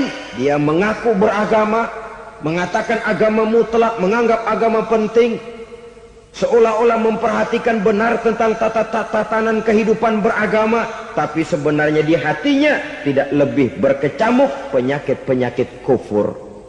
Maka sifat munafik ini termasuk menodai tauhid, artinya merusak akhlak kita kepada Allah Subhanahu wa ta'ala. Sifat yang ketiga yang juga merusak akhlak kita kepada Allah dinamakan riddah. Riddah itu sifatnya, orang yang punya sifat riddah disebut murtad. Murtad keluar dari Islam. Keluar dari Islam tentu tadinya di dalam Islam. Oleh satu perbuatan dia bisa menjadi murtad. Misalnya tadinya dia iman benar kepada Allah, tapi melarat. Kadang-kadang sehari masak, 3 hari libur. Akhirnya oleh kesulitan ekonomi dia tidak kuat. Ada yang menawarkan kebaikan, dibawain supermi, dibawain obat-obatan, diberikan beras. Goyah imannya. Keluar dia dari Islam, ikut agama orang yang memberikan pertolongan kepadanya. memilih kesenangan sebentar dengan mengorbankan kebahagiaan yang kekal, maka orang semacam itu riddah sifatnya, murtad orangnya, keluar dari Islam. Dan yang menyebabkan kita murtad bukan cuma orang nyata-nyata memproklamirkan diri keluar dari Islam lalu mengikuti agama orang lain, bukan cuma itu. Mengakui ada Rasul lagi sesudah Nabi Muhammad bisa menyebabkan kita murtad. Mengingkari nikmat Allah bisa menyebabkan kita murtad. Meyakini semua agama benar bisa menyebabkan orang menjadi murtad. Meragukan kesempurnaan dan kelengkapan Al-Quran bisa menyebabkan orang jadi murtad. Mengingkari sunnah bisa menyebabkan orang menjadi murtad. Banyak hal-hal yang bisa mendatangkan penyakit riddah dan membuat pelakunya menjadi murtad, dan ini menodai akhlak kita kepada Allah Subhanahu wa ta'ala. Itu tadi kufur iman, saudara-saudara, nyata-nyata mengingkari Allah, baik dalam bentuk syirik, nifak ataupun riddah. Kufur yang kedua dinamakan kufur nikmat. Apa itu kufur nikmat? Sitru ni'matil mun'im au ya'malu fi mukhalafatil mun'im. Menutup-nutup nikmat Allah atau melakukan perbuatan yang menentang, bertentangan dengan kehendak yang memberikan nikmat. Jadi kufur nikmat pertama, nutup-nutupin Tuhan. Tuhan jalingin. Duit lu banyak amat, dari mana? Gua kerja. Lalu kerjanya nomor satu. Orang yang berakhlak kepada Allah, dia akan menjawab, kamu uangnya kok banyak, dari mana? Rizki dari Allah. Caranya, saya kerja. Kerja itu cara, rizki itu dari Allah datangnya. Bukankah di zaman sekarang kita sering terpeleset? Ini merupakan cerminan dari rapuhnya akhlak kita kepada Allah Subhanahu wa ta'ala. Karena usaha saya memang, karena saya peras keringat banting tulang, tentu. Tapi sadarkah kita bahwa sepanjang yang bisa kita lakukan cuma berusaha, peras keringat banting tulang, pergi pagi pulang sore? Tapi bisakah kita memastikan hasil usaha kita? Apalagi yang paling dekat, misalnya saja yang sungguh-sungguh di luar jangkauan kemampuan kita, soal rizki, soal jodoh, soal maut. Kitakah yang mengatur? Kitakah yang menentukan? Subhanallah. Manusia sungguh tidak berdaya menghadapi tiga hal paling pokok ini. Rezeki, kita cuma bekerja. Kitakah yang menentukan? Tidak. Kita berusaha saja, rezeki belum pasti dapat. Apalagi kalau kita tidak berusaha. Jangan terjebak dalam fatalisme. Belum perang udah nyerah. Emang dasar rezeki datangnya dari Tuhan, gak usah kerja, dan ntar juga kalau dia datang. Dari mana datangnya? Kerja saja belum tentu dapat rezeki, apalagi kalau tidak kerja. Yang jelas usaha perlu kepastian, itu urusan Allah. Ini akhlak kepada Allah Subhanahu wa ta'ala. Jodoh juga begitu. Kita berusaha, kita berupaya, Allah menghendaki lain, lain jadinya. Maut juga begitu. Siapa sih yang pengen ngadepi maut? Siapa sih yang pengen mati? Siapa sih yang pengen ketemu malaikat Israel? Tidak seorang pun kalau ditanya, kecuali mereka yang putus asa ya. Kalau otaknya masih normal, mau mati mesti belakangan dulu udah dikit. Tapi yang satu itu, saudara, kalau dia sudah datang, tenaga mana yang bisa menolak?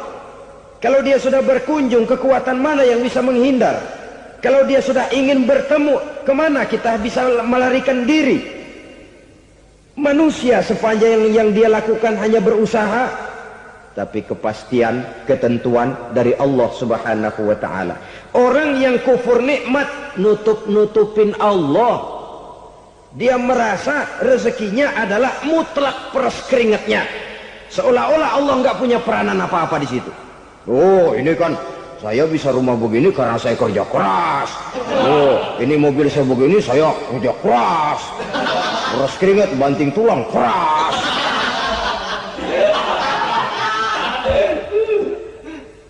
Saudara-saudara kaum muslimin rahimahkumullah, jadi menutup-nutupi Allah. Akibatnya nanti kalau dia berhasil, Allah ketutupan. Kalau dia gagal, orang lain dicaci maki, dicari kambing hitam. Kambing hitam kan mahal, karena orang sering cari-cari kambing hitam. Jarang orang mau jujur kalau bertemu kesulitan lalu mencari sebab pada dirinya sendiri. Yang paling enak ya nyalain orang. Lo begitu. Orang lain yang paling enak kita salahin.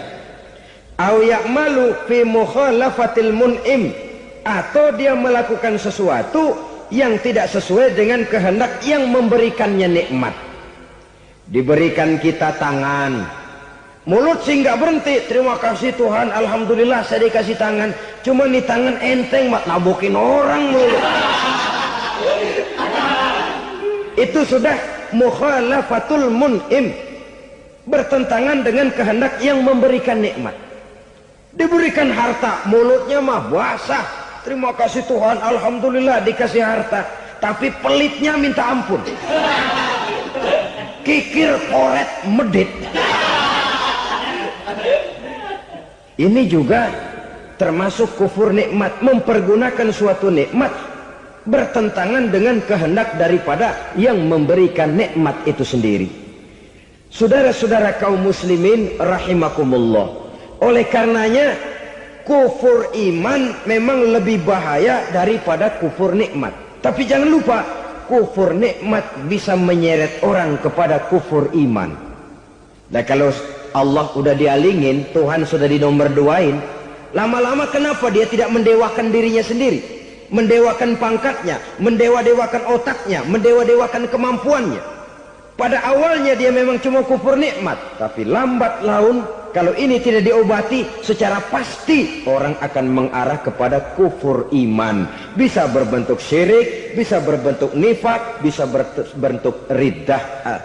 Saudara-saudara, oleh karena itu menjaga akhlak kepada Allah mutlak penting. Sebab apa? Kita tidak berakhlak kepada manusia saja, kita dikucilkan dari pergaulan. Kalau kita tidak berakhlak kepada Allah, dikucilkan oleh Allah. Hadis qudsi menyatakan, man lam yashkur ala na'mai wa lam yasbir ala balai falyakhruj min tahtis samai falyatlub rabban siwaya. Kata Allah, siapa orang yang tidak mau bersyukur terhadap nikmat yang aku berikan kepadanya dan tidak mau sabar terhadap ujian yang aku berikan kepadanya, falyakhruj min tahtis samai, persilahkan saja keluar dari kolong langitku, waliyatlub rabban siwaya, tolong cari Tuhan lain selain daripada aku. Murka Allah, diusir, cuman gak kedengeran aja. Siapa yang tidak mau syukur terhadap nikmatku, siapa yang tidak mau sabar terhadap ujian yang aku berikan kepadanya, persilahkan keluar dari kolong langitku ini, cari Tuhan lain selain aku. Nah, langit Tuhan yang punya, Tuhan kita lawan, diusir dari kolong langit, mau pindah ke kolong mana?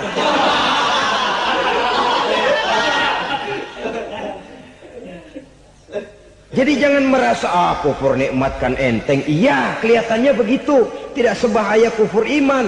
Tapi kufur nikmat ini merupakan anak tangga yang kalau kita sudah mulai naik, kita akan naik terus sampai kepada tingkat di mana kita mengalami kufur iman. Kalau sudah ke sana, maka akhlak kita kepada Allah terkenalah erosi, terkena polusi, hancur akhlak kepada Allah, dan itulah sumber kesengsaraan abadi. Kalau cuma kita tidak berakhlak kepada manusia, barangkali resikonya cuma kehidupan di dunia ini. Mungkin juga ada kehidupan akhirat. Tapi kalau sudah tidak berakhlak kepada Allah, dunia akhirat kita rugi dan celaka. Maka pada kesempatan ini saya mengajak, marilah jaga baik-baik akhlak kita kepada Allah. Satu kali kita bertauhid, sampai mati kita bertauhid. Satu kali la ilaha illallah, jangan tergelincir lagi kita keluar daripada kalimat itu. Satu kali kita bertuhankan Allah, jangan bertuhan yang lain selain daripada Allah. Jangan sekutukan Allah, jangan samakan Allah dengan sesuatu, jangan mengangkat yang lain sama agungnya dengan Allah. Sebab dengan demikian kita seolah-olah sudah mengotori akhlak kita kepada Allah Subhanahu wa taala. Ini berat, saudara-saudara. Ini tidak ringan.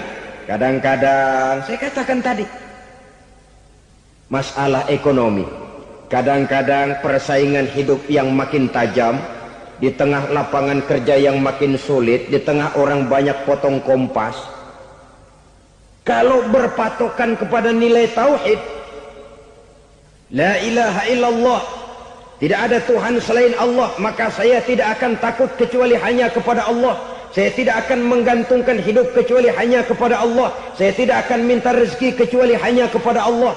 Kadang-kadang situasi yang nekat membuat kita kehilangan keseimbangan, kehilangan pertimbangan, picik pandangan. Akibatnya kita merusak akhlak kepada Allah Subhanahu wa taala. Ironinya kan orang sekarang kalau ditanya, "Lu nyolong ya?" "Iya." "Kok berani?" "Emang." "Lu nggak tahu Tuhan lihat?" "Tahu." "Kok nyolong juga?" "Biarin." Kalau Tuhan mah lihat jangan gak ribut. Nggak ribut katanya. Kalau orang lihat, 2 orang saja tahu, geger kelurahan.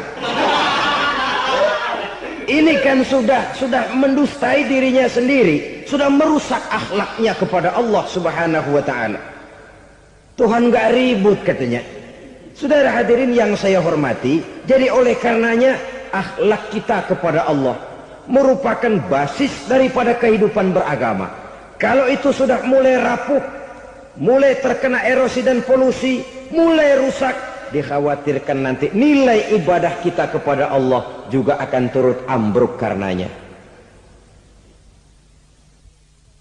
Saudara-saudara kaum muslimin rahimakumullah, tugas yang kedua memperbaiki akhlak manusia kepada sesama manusia.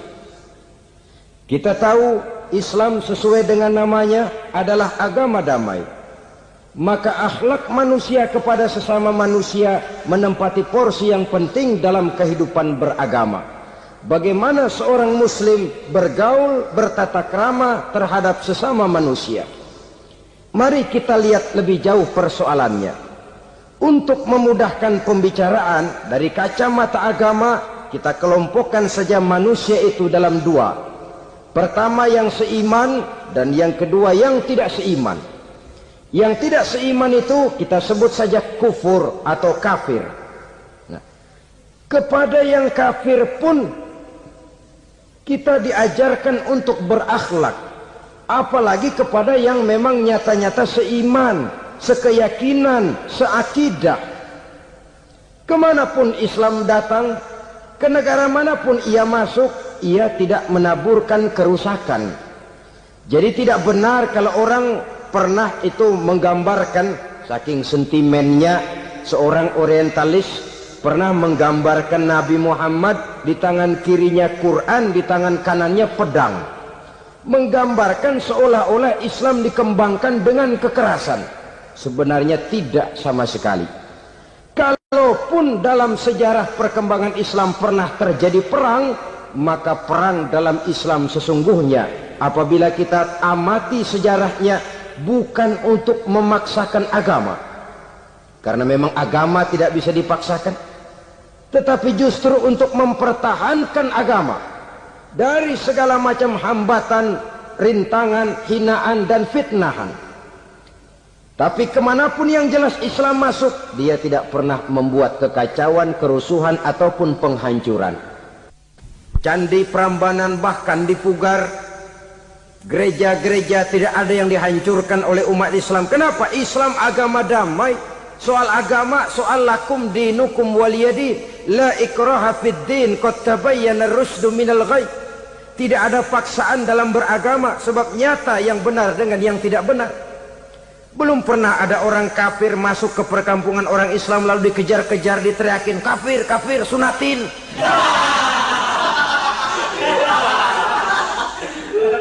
Belum pernah. Kenapa? Islam menghormati orang lain agama. Nah, yang kafir ini macam-macam, saudara. Ada kafir harbi. Nah, ini kafir kerok. Ini kafir yang nyata-nyata memproklamirkan permusuhan kepada umat Islam. nyata-nyata mengganggu ketenangan umat Islam. Kafir yang seperti ini yang boleh diperangi. Misalnya kita mau sembahyang Jumat dijagain, nggak boleh sembahyang Jumat, getok palanya. Kafir harbi artinya tantangan perang datang dari mereka, bukan kita yang mulai, mereka yang buka front. Prinsipnya umat Islam tidak boleh mencari-cari musuh, tapi pun tidak boleh lari kalau ketemu musuh. Musuh jangan dicari, ketemu jangan lari. Karena itu kesan seolah-olah umat Islam ini teroris, umat Islam ini destroyer, umat Islam ini sering menimbulkan keonaran, kerusakan. Sungguh satu fitnahan yang sangat keji. Umat Islam adalah umat yang cinta damai. Islam di masa perkembangannya masuki Eropa melalui Selat Gibraltar, Jabal Tariq, memasuki Spanyol. Islam tidak pernah meruntuhkan gereja, Islam tidak pernah membunuh orang-orang Nasrani. Bahkan Islam mewariskan peradaban dan kebudayaan yang begitu tinggi nilainya di bidang ilmu pengetahuan. Sampai ketika itu Barat banyak mengkaji ilmu pengetahuan dari dunia Islam. Buku-buku berbahasa Arab diterjemahkan ke bahasa Yunani, dipelajari oleh para cendekiawan di negeri Barat sana. Mereka mengambil manfaat yang banyak dari masuknya Islam ke Eropa. Sementara gereja tetap berdiri dengan megahnya. Kuil-kuil tempat peribadatan tidak satupun yang diusik-usik. Kenapa? Islam agama yang cinta damai. Asal dia tidak diganggu, asal kehormatannya tidak dihinakan. Jadi kafir harbi, kafir yang nyata-nyata nantang perang, ngajak berkelahi. Itu kafir yang nyari penyakit. Kafir harbi ini boleh diperangi dengan catatan mereka yang memang mulai. Yang kedua kafir zimmi. Kafir zimmi, kafir yang hidup di tengah mayoritas muslim, tapi mereka mau hidup dengan aman, damai, tenang. Mereka wajib dilindungi. Bahkan Nabi pernah memberikan satu jaminan, man azazimiyan faqad azani. Siapa yang mengganggu orang kafir zimmi sama saja dengan mengganggu saya. Kehormatannya dijaga, harta bendanya dilindungi, anak istrinya pun dilindungi. Dan ini jadi kenyataan. Saudara bisa lihat di negara-negara yang mayoritas penduduknya beragama Islam, orang-orang kafir di luar Islam hidup dengan tenang, aman, damai. Di Saudi Arabia, di luar tanah haram, di luar Mekah dan Madinah, banyak orang-orang kafir mencari nafkah. Mereka tenang, aman, dilindungi undang-undang. Begitu di Mesir, begitu di negara Indonesia yang berdasarkan Pancasila ini. Kehidupan beragama menimbulkan gairah, rukun, tenang, aman, damai, sepanjang tidak saling ganggu, tidak saling usik, menghargai orang yang sudah beragama, tidak menjadikan penganut suatu agama sebagai sasaran dari dakwah agama lainnya. Saudara-saudara kaum muslimin rahimakumullah. Jadi memang oleh Al-Quran kita dianjurkan asidda alal kuffar ruhama bainahum. Tegas kepada orang kafir, kasih sayang kepada sesama muslim. Tapi tegas bukanlah berarti marah-marahan, bukan berarti musuh-musuhan, bukan ngajaki perang. Tegas dalam arti punya garis tentang kehidupan beragama. Lakum dinukum waliyadin. Soal kehidupan sosial, mari kerjasama. Bangun jalan, ayo rame-rame. Siskamling, mari bebarengan. Bikin puskesmas, mari sama-sama. Tapi kalau sudah soal agama, itu tidak perlu ada toleransi agama. Yang perlu toleransi antar umat beragama. Kalau umatnya mau kerjasama silakan, tapi tidak menyangkut soal ibadah. Jangan kerjasama di bidang ibadah. Itu kerjasama yang salah pasang, saudara-saudara. Sehingga dengan demikian toleransi adalah menyangkut kehidupan antar umat beragama. Sedangkan agama sendiri punya kapling yang nyata. Sehingga dengan demikian tegas kepada orang kafir dalam arti kita punya satu kepribadian. Tidak ngambang. Enggak lalu kalau ditanya orang, sebenarnya agama lu apa sih? Ah, gua mah gimana musimnya aja. Agama pakai musim kayak rambutan. Akhirnya ya begitu, musim-musiman. Ke masjid kelihatan, ke gereja hayo, ke candi nongol, ke apa? Bingung malaikat bagaimana nyatetnya nih bocah ini. Di mana aja ada. Kita punya satu kepribadian, saya muslim dan garis saya ini, lakum dinukum waliyadin. Bagi Tuhan persilakan agama Tuhan, bagi kami agama kami. Kami hormati Tuhan, Tuhan hormat kepada kami. Tapi soal agama, kaplingnya jelas. Kerjasama, mari urusan muamalah, bidang sosial. Yuk kita siskamling sama-sama dengan orang lain agama. Mari jaga kerukunan, kesatuan, persatuan, kekompakan. Perbaiki jalan yang rusak, mari sama-sama. Mendandani jembatan yang runtuh, mari sama-sama. Tapi sembahyang, kaplingnya lain-lain. Sebab Nabi juga dulu pernah ditawarkan begitu loh, sama kafir jahiliyah dulu, Quraisy itu. Sudah Muhammad, sekarang begini saja, kita join aja daripada marah-marahan. Hari ini saya oke, menyembah Tuhanmu Allah. Besok gantian kamu menyembah Tuhan kita, Latta, Uzza, Manat dan Hubal. Turun, qul ya ayyuhal kafirun la a'budu ma ta'budun. Soal ibadah kaplingnya jelas, tidak boleh dicampur adukkan.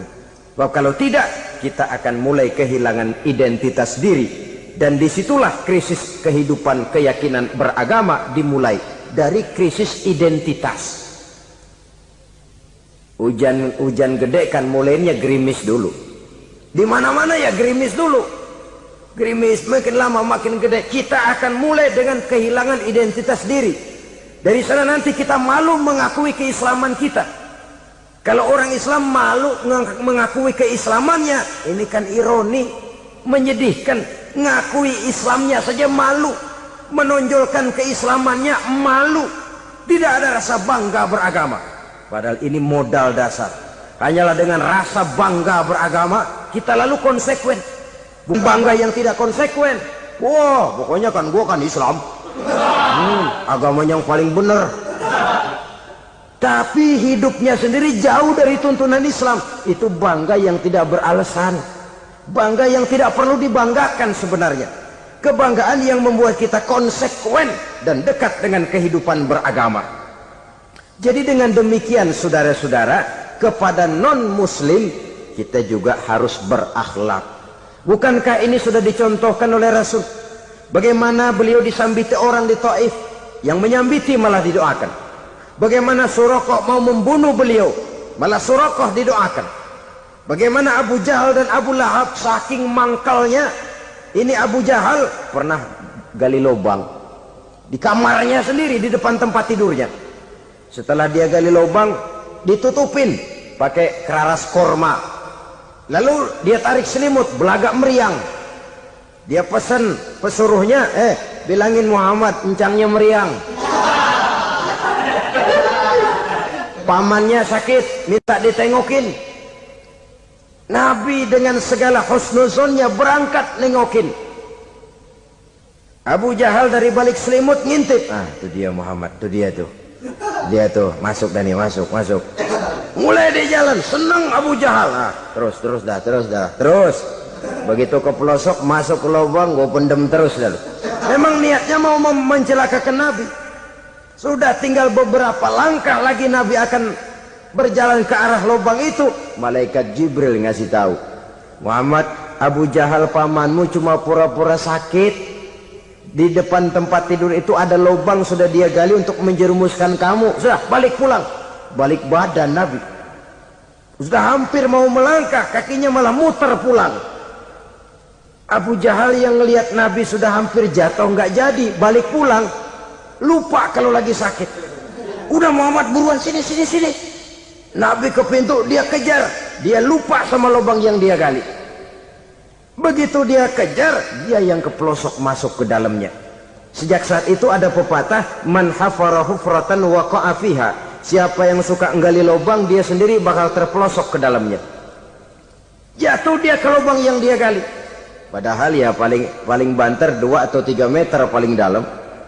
Dari dalam lubang itu dia teriak-teriak, Muhammad, tolongin pamanmu kecebur. Kasih tahu Muhammad, kasih tahu. Kasih tahu, datang lagi lah pesuruhnya.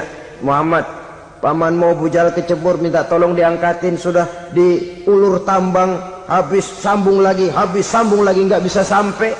Masa iya, cuma kamu yang bisa nolong. Apa yang dilakukan Nabi? Balik mau nolongin. Akhlak. Kita kalau ada orang gali lubang buat nyeburin kita, dia sendiri yang kecebur. Gorok gua kagak lemin loh. Mati sekalian dah. Nabi mah enggak, balik nolongin tuh Abu Jahal. Kenapa paman kecebur? Iya Muhammad, tolong, tambang udah diulur-ulur, sambung-sambung nggak sampai. Aduh kasihan paman, nih pegang tangan saya. Nabi cuma ulurin tangan, nyampe dipegang oleh Abu Jahal, diangkat ke atas. Nyampe atas, apa kata Abu Jahal? Tambang bergulung-gulung nggak nyampe, kamu cuma pakai tangan doang kok bisa Muhammad, hebat banget sihirmu. Mukjizat dia bilang sihir, udah ditolongin nyelak lagi, kan yang enak kita injak palanya. Orang dulu bilang wah katanya nolongin anjing kejepit. Udah selesai ditolongin malah yang nolong digigit. Saudara hadirin yang saya hormati, kepada orang-orang kafir kita harus berakhlak, menghormati mereka, tidak memaksakan satu keyakinan dalam batas-batas yang ditolerir oleh agama, yaitu pada masalah-masalah sosial dan muamalah. Itu kepada non-muslim. Apalagi kepada sesama muslim. Baik akhlak kepada orang tua, akhlak kepada guru, akhlak kepada jiran atau tetangga, itu semua termasuk dalam akhlak kepada sesama manusia. Akhlak kita kepada orang tua, kadang-kadang kita orang timur ini ketularan orang barat. Engkongnya dianggap CS. Salaman main kedet aja halokong. Engkongnya bahalo dibengong.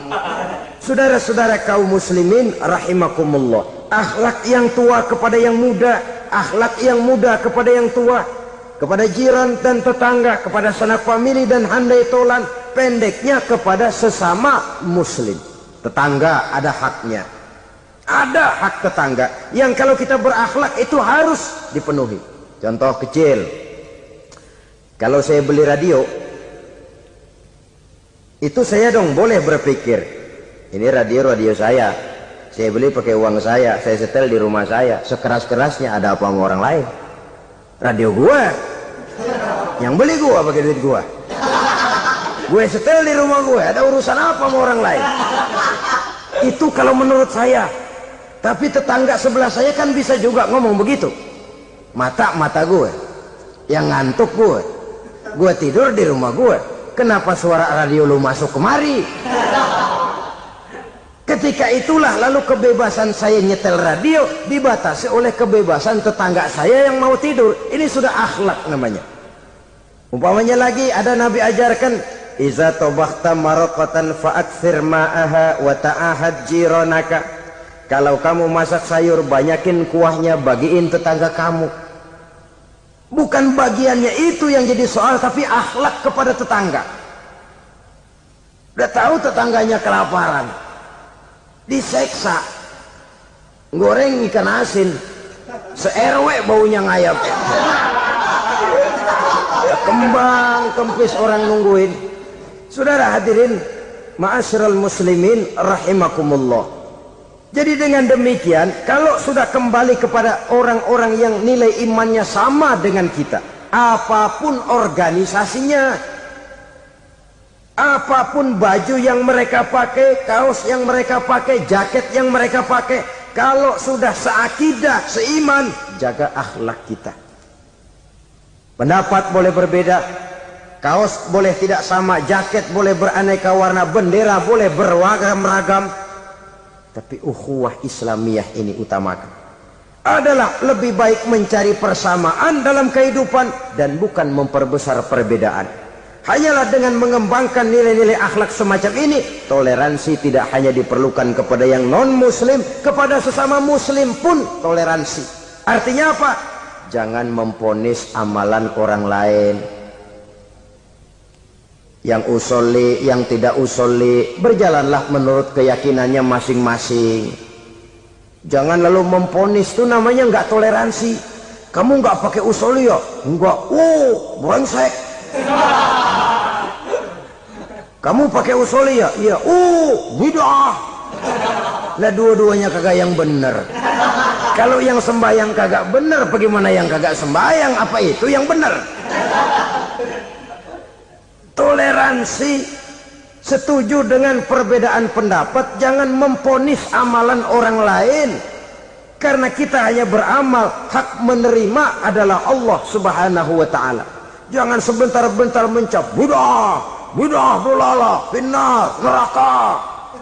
Kayaknya neraka kapling orang tuanya kali. Gampang bener masukin orang ke neraka. Kita kadang-kadang bisa toleransi dengan orang luar, tapi kepada sesama muslim toleransi tidak sanggup kita adakan. Mengklaim merasa kita yang benar, orang lain salah semua, itu tidak toleransi namanya. Mentang-mentang jadi ustadz, nih satu-satunya ustadz di sini ya, semuanya mesti ngaji kemari. Kalau nggak ngaji kemari Islamnya kurang tapi benar.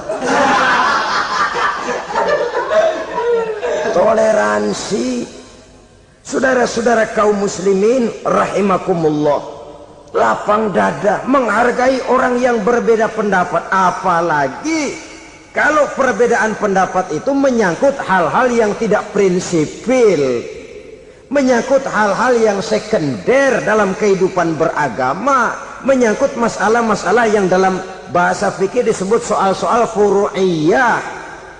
Tidak usah menyebabkan kita bersih tegang. Kepala sama hitam pendapat boleh berbeda dan halal. Bahkan Nabi mengatakan ikhtilafu ummati rahmatun. Perbedaan pendapat di kalangan umatku bahkan menjadi rahmah, sepanjang perbedaan pendapat itu diiringi dengan rasa toleransi. Tapi kalau sudah main baku hantam, main klaim, memponis orang lain, akhirnya timbullah keretakan. Jangan heran kadang-kadang satu masjid dua kelir. Ya soal kelir boleh kelar-kelir, boleh kelar-kelir, tapi kalau harus terlalu mencolok menyebabkan timbulnya keretakan, saya kira yang akan turun bukan lagi rahmah tapi bala. Bala akan menimpa kita, jatuh kita menjadi umat yang lemah. Oleh karena di antara kita sendiri, sesama kita tidak pandai bertoleransi, tidak lapang dada. Ada anak muda kelihatannya mau majuan dikit, yang tua curiga. Nih, kalau dia maju pasaran gua bangkrut dong nih. Lalu ditekan tuh anak ditekan melejit. Kadang-kadang yang tua maksudnya baik, mau memelihara, yang muda salah terima. Kan tua kejemur. Dari dulu sampai sekarang gitu-gitu doang, anak kemajuannya. Padahal yang tua barangkali maksudnya juga baik, mau memelihara. Sebenarnya kalau kita bisa mencoba mencari titik temu dengan alur komunikasi, tidak merasa diri yang paling benar, tapi toleransi, boyak menerima pendapat orang lain, setidaknya mau mendengar omongan orang. Yang susah kalau udah kena penyakit, nggak mau ngerti omongan orang, nggak mau nerima pendapat orang. Kodok di kolong tempayan, cukeng kayu asem, asal ijo udah ijo aja, ijo dah. Nggak ngerti omongan orang, yang kayak begini yang orang jadi kesandung. Oleh karena itu saudara-saudara, alangkah nikmatnya kehidupan ini apabila kita menyadari kita ini ummatan wahidah, satu umat yang satu, yang diikat dengan akidah. Kalau kepada yang non muslim saja kita diajarkan untuk berakhlak, apatah lagi kepada yang seiman, seakidah, sekeyakinan. Wajarkah perbedaan pendapat yang kecil-kecil lalu menyebabkan kita bertolak belakang, cerai-berai, centang perenang? Bila bertemu di jalan yang satu menyisih ke kiri, yang lain menyingkir ke kanan. Kalaupun juga bercampur di tengah kumpulan orang banyak, persis air dengan minyak. Yang atu melengos, yang atu madep mojok. Orang lain senyum, dia mau pada manyun. Saudara-saudara kaum muslimin rahimakumullah, realita ini walaupun tidak enak, pahit, tapi masih hidup di sebagian masyarakat kita. Ini yang perlu kita atasi. Soal toleransi kepada orang lain, sejarah sudah membuktikan.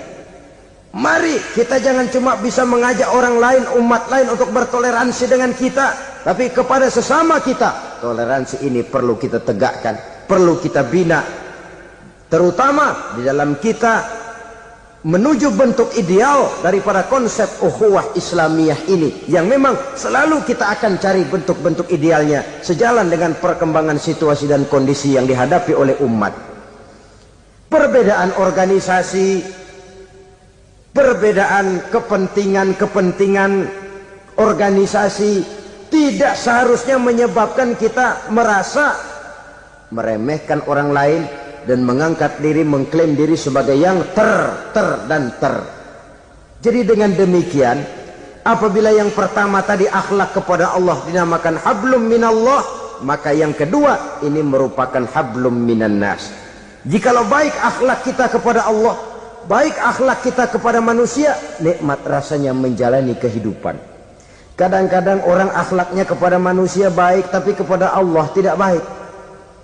Hormat sama yang tua, menyayangi yang muda, sama tetangga rukun, tapi sama Tuhan nggak mau sujud. Ini baik kepada manusia, tapi tidak berakhlak kepada Allah. Atau sebaliknya, sujudnya sama Allah mah tekun, bener, khusyuk, bahasanya juga fasih, luar biasa. Tapi sama manusia sombong, takabur, ujub, merasanya dia doang yang paling benar. Sebab iblis itu ya, itu kadang-kadang datang lewat hati, dan memang selalu markasnya di situ. Kalau dia tidak bisa menggoda kita dengan yang lain, dia tumbuhkan sifat ujub. Dia bisikin, wah memang di kampung ini yang paling banyak ibadahnya ente, yang lain mana, lihat tuh kerocok semua. Lalu di hati orang itu tertanam sifat iya ya. Nah, tatkala iya ya, dia sudah terkena serangan iblis. Akhirnya apa? Orang lain diremehin. Asalnya kagak mau sembahyang, ya diajak salaman udah najis aja dah. Ketemu juga mukanya ditekuk 4. Akhirnya bukan ngajak, malah ngenyek, ngina. Lah orang dihina makin jauh, makin tidak tersentuh. Bukan cara itu yang diajarkan oleh Rasul. Bahwa orang tidak mau sholat, tugas kita mengajak. Soal dia tidak sholat, ya itu dosa dia kepada Allah. Saudara-saudara kaum muslimin, ujub disuntikkan oleh iblis ke dalam hati kita. Sujudnya kepada Allah benar, tapi akhlaknya kepada sesama manusia merasa paling benar sendirian, merasa orang lain salah semua. Pokoknya kalau di luar lingkungannya udah kagak bener aja, udah bahaya. Saudara-saudara, ini juga penyakit yang disuntikan oleh iblis. Sebab iblis itu tipu dayanya luar biasa, strateginya lihai. Makin tinggi kualitas iman, ya makin berat upaya iblis untuk menjerumuskan kita. Karenanya saya mengajak, marilah kita bertoleransi, baik kepada non-muslim, lebih-lebih lagi kepada sesama muslim yang kebetulan berbeda baju, berbeda kaos, berbeda organisasi, lain bendera yang dibawanya. Tapi toleransi mari kita canangkan. Kita terikat oleh ukhuwah Islamiyah. 2. Yang ketiga, akhlak manusia kepada makhluk Allah lainnya di luar manusia. Islam, saudara-saudara, dengan berakhlak kepada Allah, berakhlak kepada sesama manusia, berakhlak kepada makhluk Allah di luar manusia, baik flora maupun fauna, maka mudah-mudahan akan terciptalah satu ekosistem, satu lingkungan hidup yang membuat kita nikmat menjalani kehidupan ini. Inilah saja yang kita bicarakan pada pertemuan kali ini. Terima kasih atas segala perhatian, mohon maaf atas segala kekurangan. Marilah kita membina nilai-nilai akhlak walaupun berat tantangannya. Sungguh lebih baik rakyat rendah yang berakhlak tinggi daripada pejabat tinggi yang berakhlak rendah.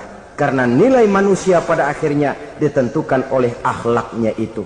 Mau sukses di masyarakat, mari kita utamakan akhlak. Usikum wa nafsi bitaqwallah. Wassalamualaikum warahmatullahi wabarakatuh.